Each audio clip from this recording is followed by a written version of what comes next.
Guys, welcome back to the channel. Let's Talk Leeds United. Hope you're all doing well. Finally, the international break is done and dusted until March, which is it's just amazing because it's absolute garbage and I hate it. And I've got no problem saying that. Yeah. Anyway, Leeds travel to Rotherham on Friday night, which may look like an easy game on paper. However, it's just got something about it, hasn't it? They've just sat their manager. Okay, they haven't got a new one in, but sometimes these teams have weird results with caretaker managers, etc. Obviously, we've seen the news today that Jorginho is out injured, so it looks like Patrick Bamford may be starting up front. It could be Perot. We're going to get into my predicted start lineup in a minute. But before we do that, please like, comment, and subscribe if you haven't already. It really helps the channel, and I appreciate it a lot. But yeah, let's jump into my predicted starting lineup. In goal, we've got Meslier, of course, having a brilliant season. A lot of people still not his biggest fan, but I think he hasn't put a foot out of line yet at all. And okay, he might not have made millions of saves, but it's because we got the ball for 60-70% of the game. So how many saves do you want him to make? I think one called upon, he's done well.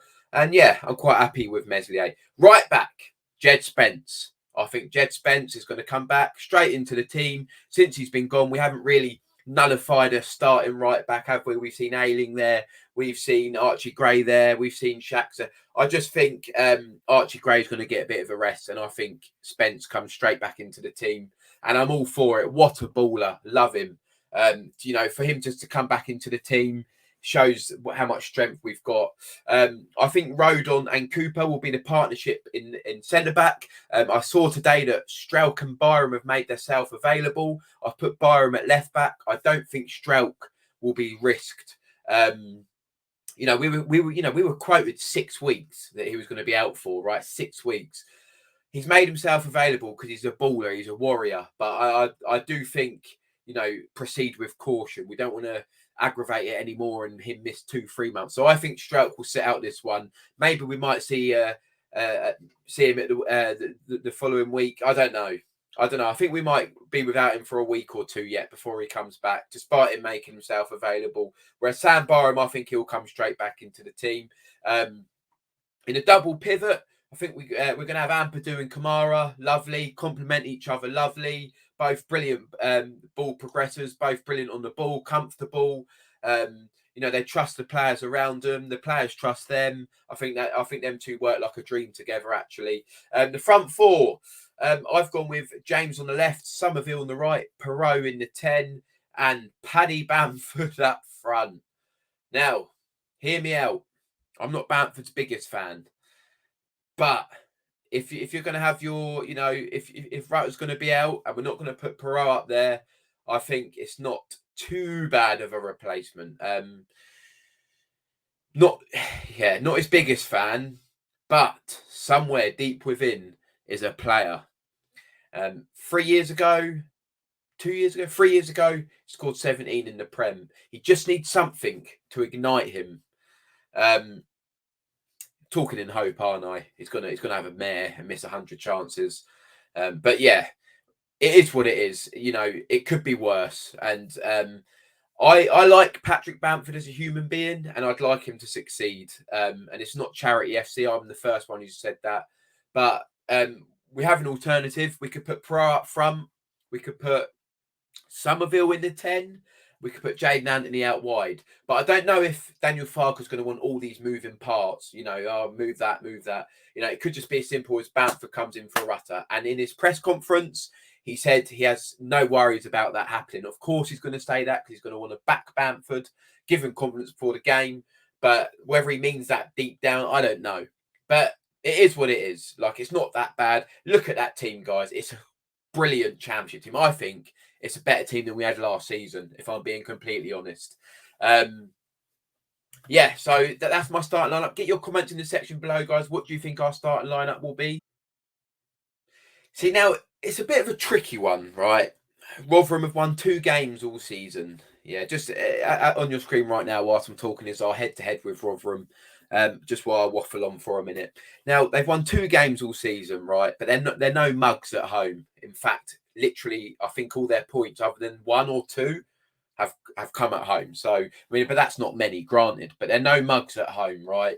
And I don't think we should take it for granted. It's going to be a cold evening. It's going to be a Yorkshire derby. I think it's going to be a bit of a nitty gritty game. But I do think we'll get the better of them. But we can't underestimate them.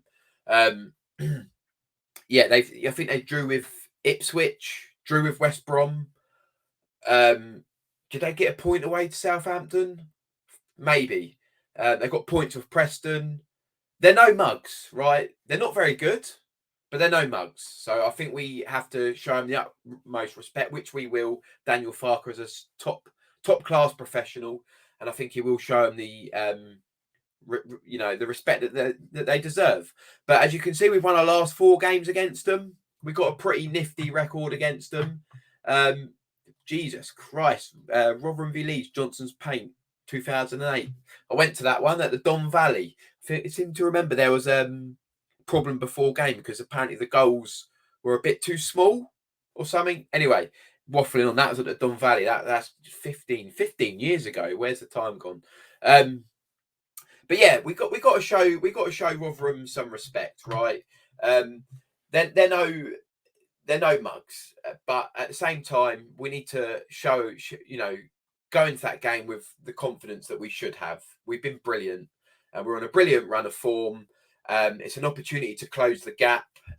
Ipswich travel to West Brom on Saturday, which is a difficult game, and it's an opportunity for them to go in that game with us only 5 points behind them, and still got to play them at Leeds.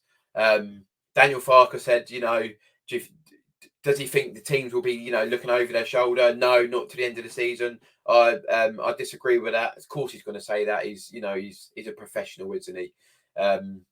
Us passion merchant fans, we know different. We know that Ipswich fans and Ipswich are going to be thinking Leeds are getting closer. And, I don't think it'll be long before we gobble them up and overtake them. But time will tell, guys. But yes, please like the video, get your comments and subscribe if you haven't already. Let me know your match prediction below. I'm going to go with Rotherham 0, Leeds 2. But I don't think it'll be a comfortable 2-0. I think it'll be 1-0 for a while and we'll kill them off at the end. Yeah, so let me know what you think and get your starting lineups in the comment section below. Do you think Jed Spence will start? Do you think Archie Gray will play there? Who do you think will go up front? Do you think it'll be Bamford or Perot? I'm hoping it's Perot, but I've got a feeling it's going to be Bamford. If it is Bamford, we've got to get behind the man. I've seen people saying, "Oh, I'm not going to cheer him." Oh, I don't care. He's crap. Rah rah rah.